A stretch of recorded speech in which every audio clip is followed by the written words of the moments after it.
Thank you. Good morning, SMSNA. It's wonderful to see you all here in dazzling Las Vegas. My name is Raevti Bole, and I'm here to give you a preview of just some of the wonderful podiums and posters that we'll be seeing throughout this conference. Oh, just going by pretty fast here.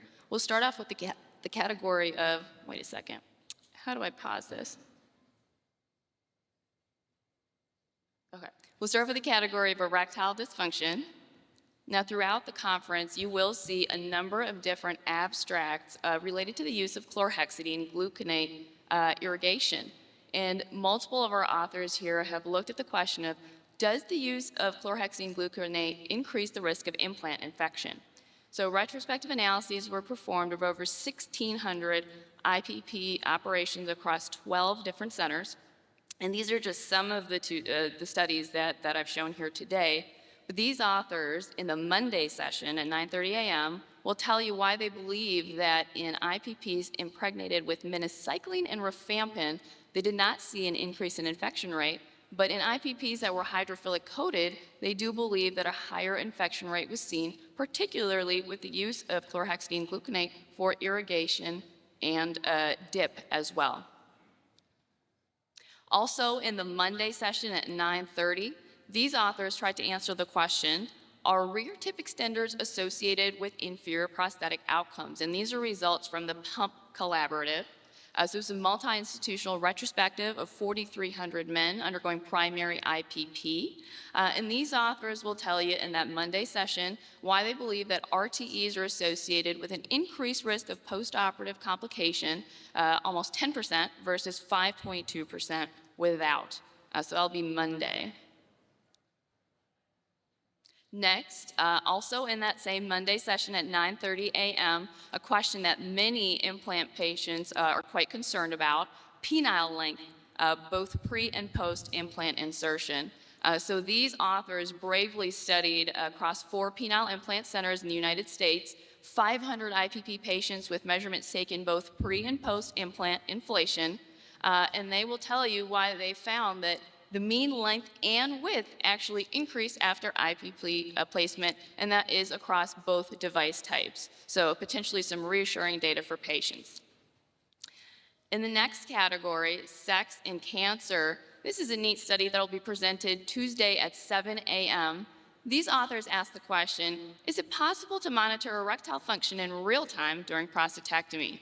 So they used a proprietary protocol to stimulate the lumbosacral nerve roots and then perform penile tumescence monitoring using near-infrared spectrophotometry. And they'll tell you on Tuesday why they believe that this test could be a reliable measure of both preoperative erectile function and reduced erectile function after prostatectomy, and possibly has a role for intraoperative monitoring of erectile function in the future for pelvic surgery. Another one in the category of sex and cancer, these authors will be presenting Sunday at 9:30 a.m. to tell you about the timing of penile rehabilitation protocols post-prostatectomy in erectile function recovery outcomes. So these are over 1,000 men that had normal erectile function undergoing nerve-sparing radical prostatectomy, and the authors found that penile rehabilitation that was started preoperatively and within 3 months of surgery was actually associated with a higher rate of erectile function recovery as compared to when it was started over 3 months after surgery. Very interesting. Next study here in the erectile dysfunction category, ED and cardiac risk. These authors will be presenting Tuesday at 7 a.m. They studied almost 300 men undergoing penile Doppler ultrasound for erectile function that was refractory to PDE5 inhibitors, asking the question, is penile Doppler ultrasound associated with an increased risk of major adverse coronary events? And they found that with a median follow-up of 53 months, they actually did find that arterial insufficiency parameters on Doppler ultrasound was associated with CAD and an increased probability of MACE. Moving on to the next category of Peyronie's disease. These two studies are really interesting. They're both going to be presented today on the genetics of Peyronie's disease. So the first one here, the authors did whole exome sequencing of two cohorts of Peyronie's disease, familial and sporadic Peyronie's, and they actually identified a number of different variants in 112 unique genes in the familial cohort, and they were actually able to find 42% of the variants that were replicated in sporadic PD. So very interesting data in a space that we don't often find information.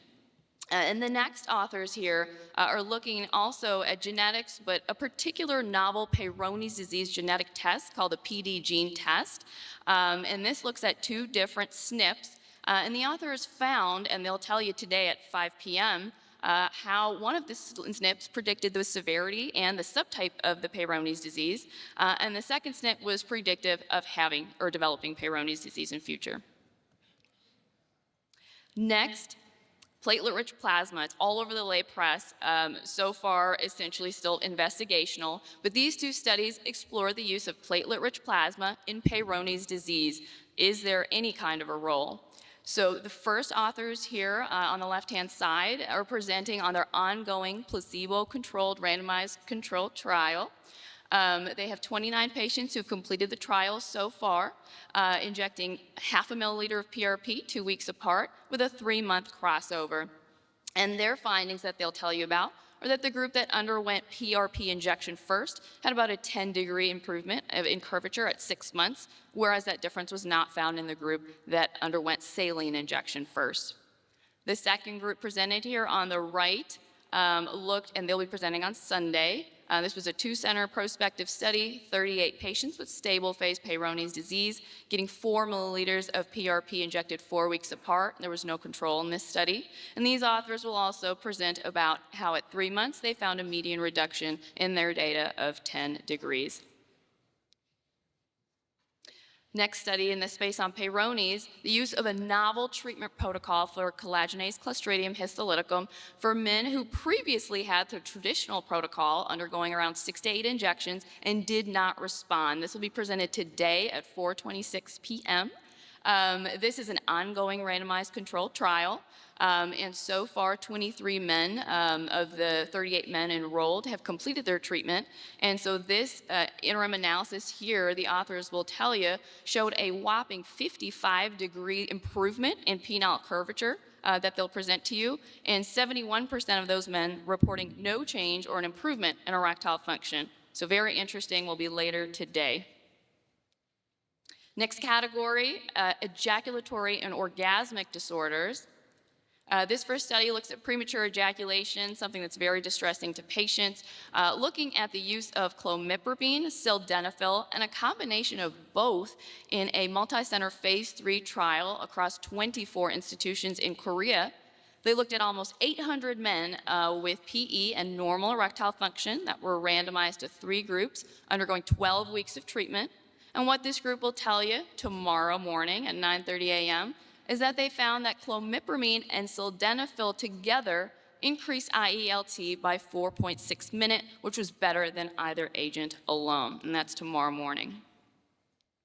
Next, as we all know, during BPH surgery, ejaculatory function is paramount to many patients, but these two abstracts presented today, a little later today this morning, and then also at 3:30 p.m., did a survey of over 1,000 United States men to answer the question, what worries you the most about prostate surgery? And despite the fact that the other choices were urine leakage and bleeding and cost, the most important parameter was actually loss of ejaculation. And these authors will tell you that they found this is more common in men under 50 years old and those undergoing regular health maintenance. So interesting data here. Next in the category of female sexual dysfunction, these aren't posters, but I would be remiss if I didn't highlight that just later today, you'll be getting a great talk about the top 5 things that every urologist should know about female sexual dysfunction. And then hopefully for those who stay till Tuesday, there'll be a wonderful course on postmenopausal urinary, vaginal, and sexual health care for genitourinary syndrome of menopause. So that's Tuesday for the second one. So in this category, we do have a presentation from authors who received the Scholars in Sexuality Research Grant from the SMSNA. This will be presented Tuesday at 7 a.m.